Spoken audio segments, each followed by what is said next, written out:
Hello, everyone. My name is Amanda Schaffner, and I'm part of the ASCAP film and television team. And welcome to a new episode of Screen Time.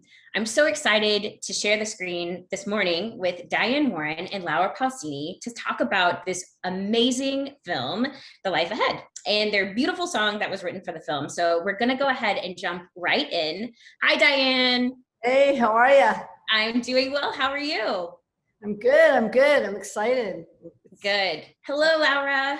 Nice to see you. No, nice to see you. Nice to see you again, my lovely Diane. Yeah, and Laura's very excited too. You should hear her when we found out we won the Golden Globe. If anybody can just go to her Instagram and see that. It's just pure joy and excitement, and Of it's course awesome. it is.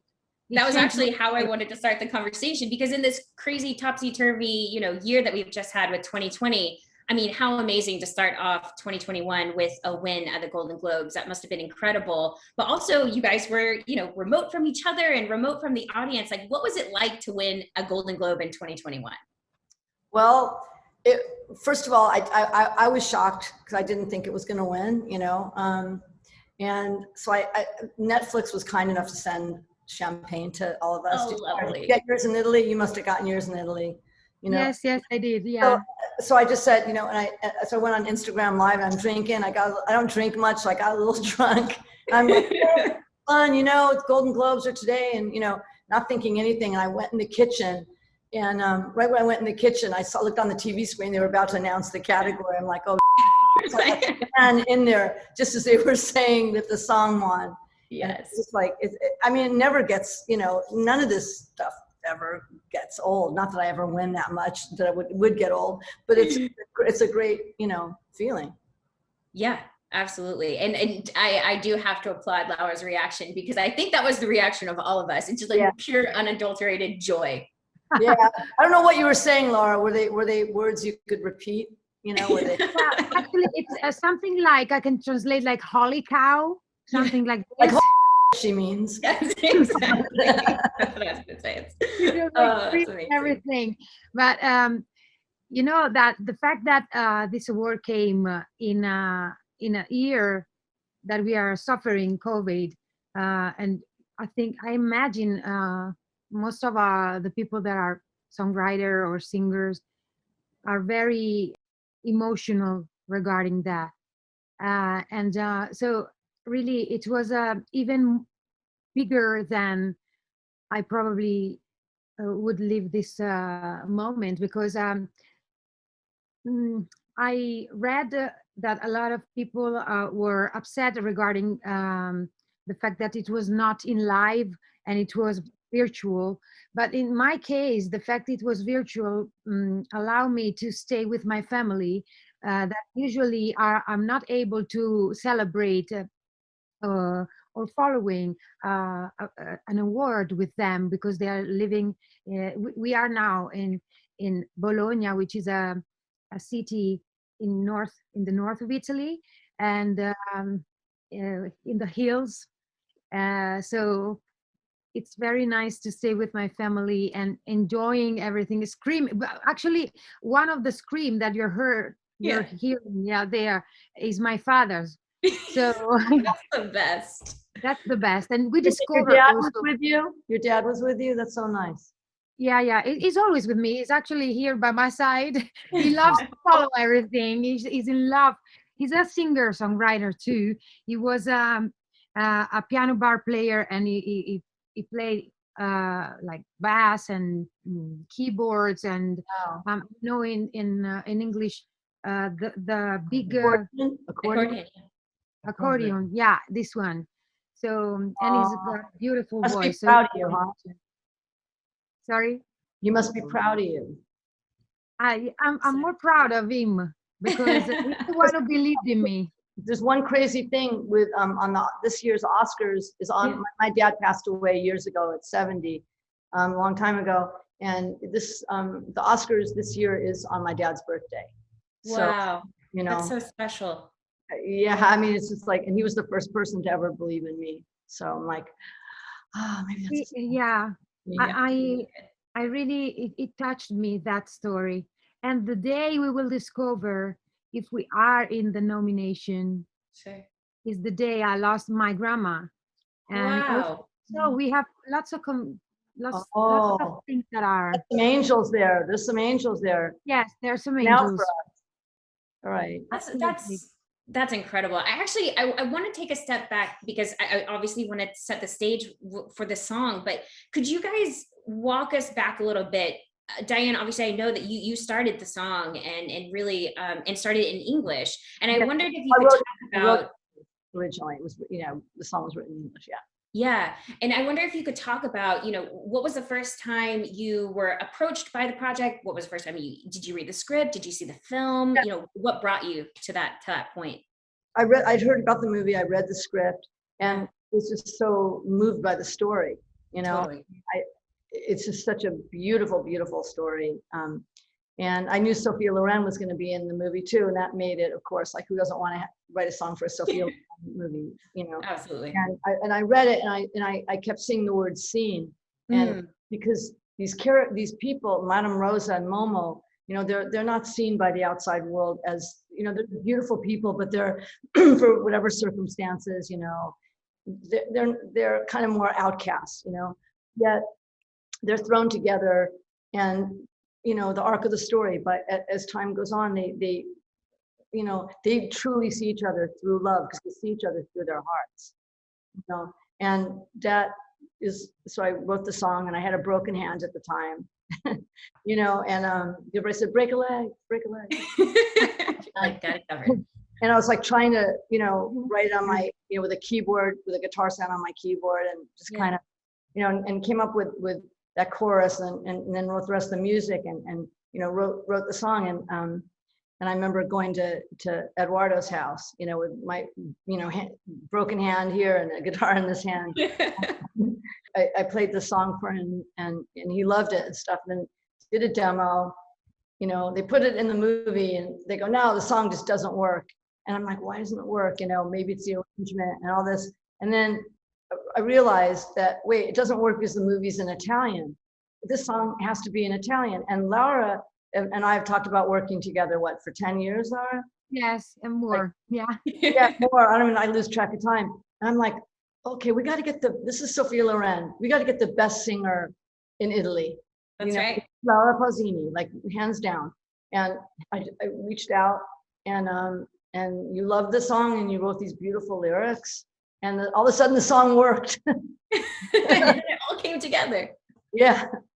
There's a chemistry. When the chemistry happened, which is very difficult to live in such a marvelous situation, you have to be focused on it, and also you have to be able to open yourself to this moment, and to put all your energies and your power and your passion, because we are a team. We fight together for a cause that is the meaning of everything, because the message of the movie, it's the message that moves Diane, let her mind and her hand, even if it was broke, to be so blessed.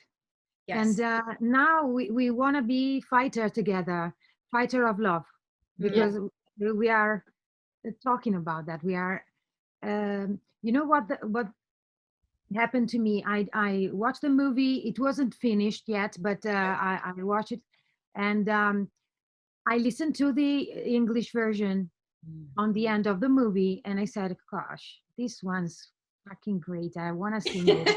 I don't want any other one to sing that song except me. So, and in the very beginning, I didn't know regarding the Italian version to do. So I was already in love, because, of course, the lyrics in English inspire every single word I wrote. It was difficult because syllables are very, very different. And metric in Italian, for example, the word scene, which is for me a very beautiful title and meanings, is not possible to say. It doesn't exist one word in Italian to say that. So I needed like a sentence. And I didn't want to do so-and-so job. I wanted to have the same level of Diane wrote in English. And it took me like a month, I have to say. And this is strange for me, because usually when I write, uh, I can retouch. I can see in 2 or 3 days, but not a month.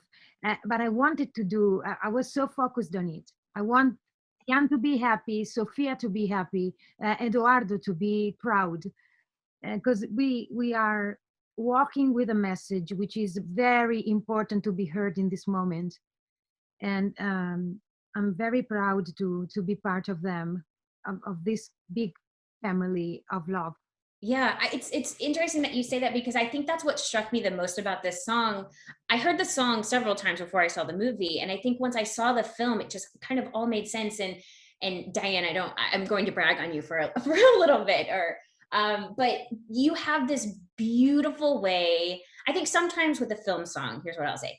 Sometimes with a film song, you kind of get a rehash of what the plot has been, or maybe you fixate on one character and you kind of get that, inner monologue. Someone's trying to bring out that inner monologue. But what I love about the film songs that you have written, it's every song. I was like listening back through all of them, you strike at the heart of the emotion. And I think that's what makes you such a brilliant songwriter in general, but also so perfect for our media space, is that you are able to distill that emotion. And I wonder, like, what is it for you what does it take to kind of get to that moment? Is there always a moment in a film where you're like, yes, that's what it is, that's what I'm going to write about, and then you get started? Or do you kind of have to sit with the film for a little bit before?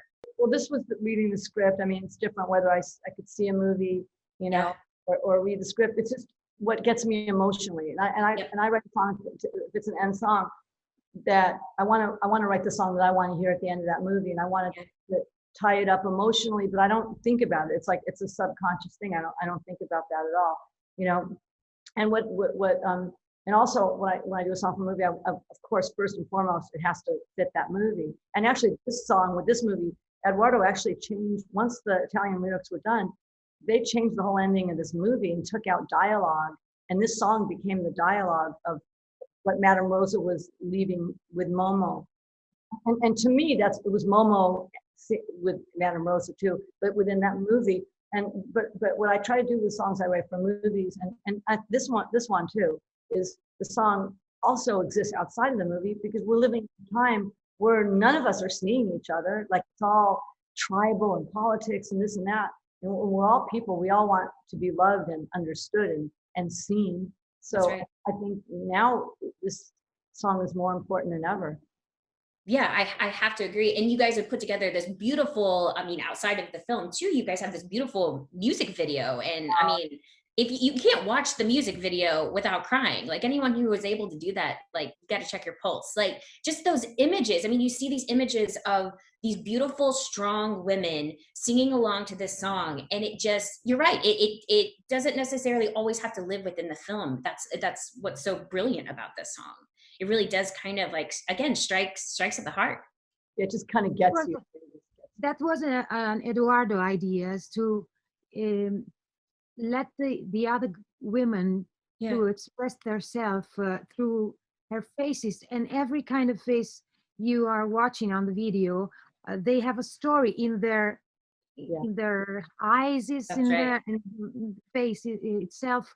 And it's very touching, because the meaning, for me, the best meaning of the whole movie is that you can learn how beautiful it is to feel inside a family without having the same blood.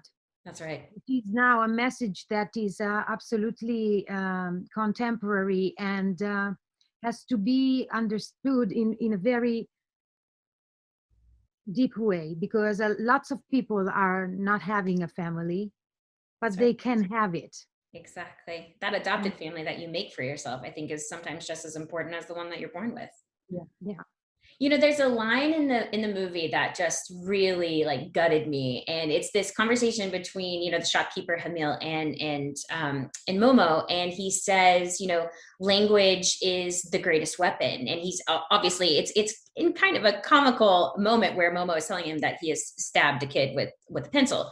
And he says, you have to use your words, and language is the greatest weapon. And there's something, I mean, hours after the film, that line just came back to me. And then I started reading, so much more about the film and so much more about your all's process. And that kept coming back over and over again, this idea that your words matter, and that your words can really, give new life to a relationship. And then again, we're going back to this idea, but what you said at the Golden Globes, Diane, I think just, sums it up all so beautifully, that they're connecting through love. Yeah. That really, and that real love. They're not seeing each other through their eyes.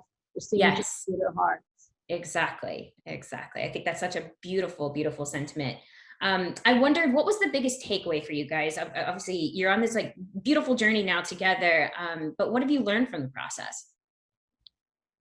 That, I mean, God, I don't know, you say it, Laura. Yeah, for me, it was something very new, because usually I write, as I told you, by myself or with other people, but I decide what to say, and I decide the way I have to sing. No one around me, I sing and I record myself. Very free, everything is instinct. In this case, it was not like this, and in the very beginning I was a little, not scared, but worried about to be directed to someone else that is not me. In this case, that situation helped me to grow up and to learn how beautiful it is to be able to be part of something that needs to be the first star, which is the movie. And so every one of us created a new feeling inside of us. For example, Eduardo one night phoned me from Los Angeles. I was in Rome, and I love the night. And so it was not a problem, even if it was very late. And he said to me, listen, the third line of the first stanza, you sang it too much gentle. I want you to be stronger in that part. He was directing you like you were an actress.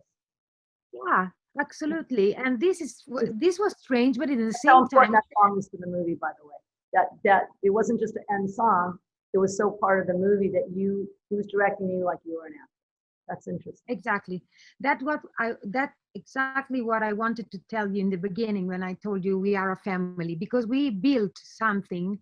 Diane was the first one in the music, but she was not alone. I mean, she was alone when she was writing, but then she was already prepared because of the story. She read the script.